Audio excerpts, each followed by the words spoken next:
There are 3 key skills that you need to develop when it comes to money. When you are not completely satisfied with your financial side of life, it's highly likely that you are either lacking one or more of those skills. And I think only if we find the right balance between the 3, we will have contentment with our financial life. So the one skill that we get prepared for in the first decades of our life is earning. And that is the first skill. It's making money. So we go to school, maybe we go to university, and of course this educational journey has some other functions too, but ultimately it prepares us for our working life. So at some point it is expected of us that we start working and make our own money and provide for ourselves. And learning at this point is not a means in itself. There is supposed to come something afterwards. And earning money can come from mainly 3 different income sources. One is employment. This will be the vast majority of working people. And it's safe, it's predictable, and you get your money every month. Now some people will say that it is not as safe as you might think, but in my opinion,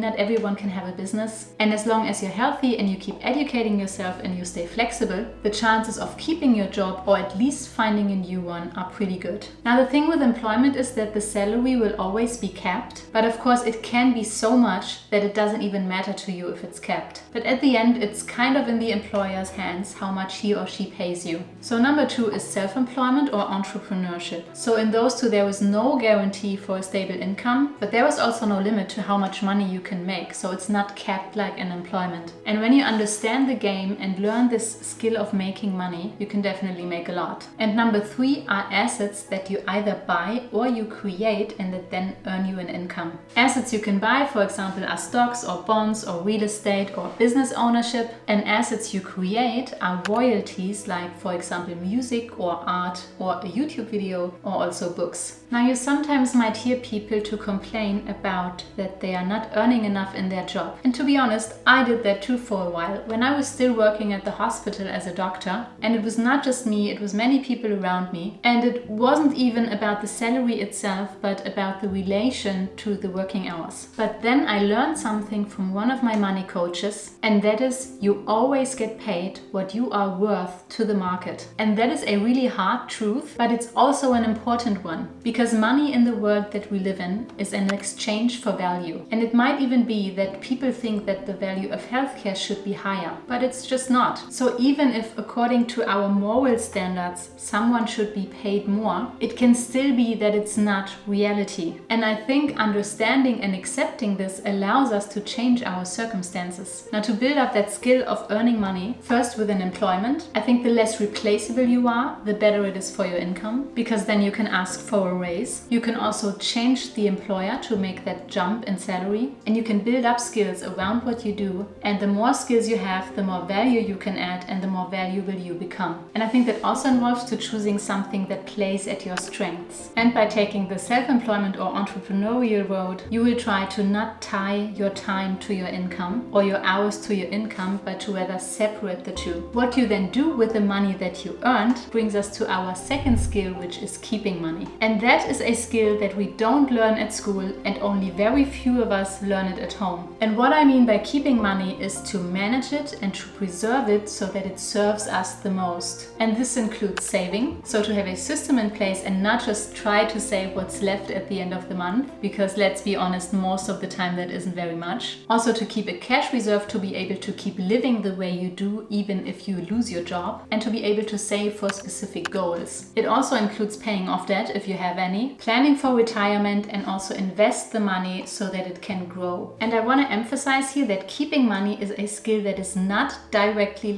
attached to earning money. So you will not become wealthy with what you earn, you will become wealthy with what you keep. That's the reason why people with a very high income can still end up broke, and people with an average income can become millionaires. Now what you keep is reflected within your net worth. That's the number 1 metric you can use to track your skill of keeping money. I already made a video about it where I explain it in detail. Now being too good at the skill of keeping money can lead to people becoming stingy and greedy. And that brings us to the third skill, which is spending. Now you might ask, spending is a skill? I do it every day without even thinking about it. Well, I'm here to tell you, yes, it is a skill. And what makes it a skill is to do it intentionally. Because it's easy to do what everyone else is doing. So spending your money here and there for daily and monthly expenses. And also there is a very wide range. You will find people where you have to justify yourself for buying coffee or avocado toast because it's just unnecessary spending. You might even be labeled as superficial or dumb if you spend your things on luxury things like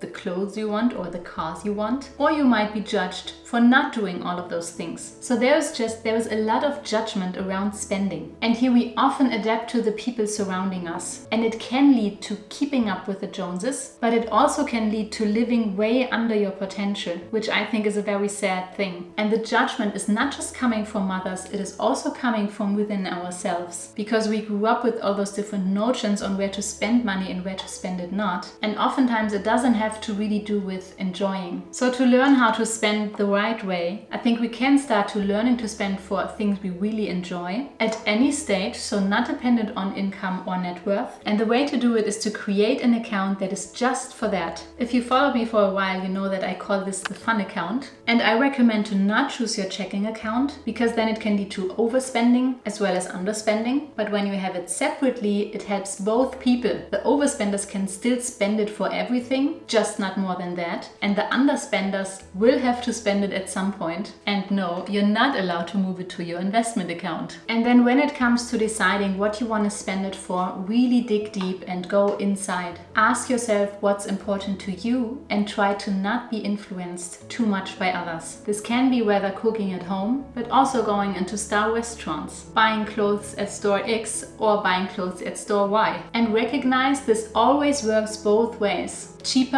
and more expensive, both is fine as long as it's important to you. And be honest with yourself. And additionally to that, you can try to analyze your own money beliefs. And here's an example that I heard in the podcast, I Will Teach You to Be Rich. And there was an interview with a multi-millionaire who was praising himself for flying economy class and really looking down on the people flying business class or first class. And what I was thinking is that how sad it is that obviously he is neglecting that part of himself, who he had become. And I mean, to become a multi-millionaire, it takes really a lot of hard work. No one just stumbles into that kind of position. And Ramit Sethi, the interviewer, said, there really is no virtue in living a smaller life than you have to. At some point, it just becomes ridiculous. And I agree with that 100%. And I also think that those people are so focused on making money and on keeping money, and they just lack the skill of spending money. Anyway, now it's up to you to identify in which skill you're already good enough and which one you want to work on. I would love to know, so please let me know in the comments which skills you're good at and which ones you're lacking. And also if you want to hear about that more in the future. Thank you if you've watched this far, and I see you soon. Bye bye.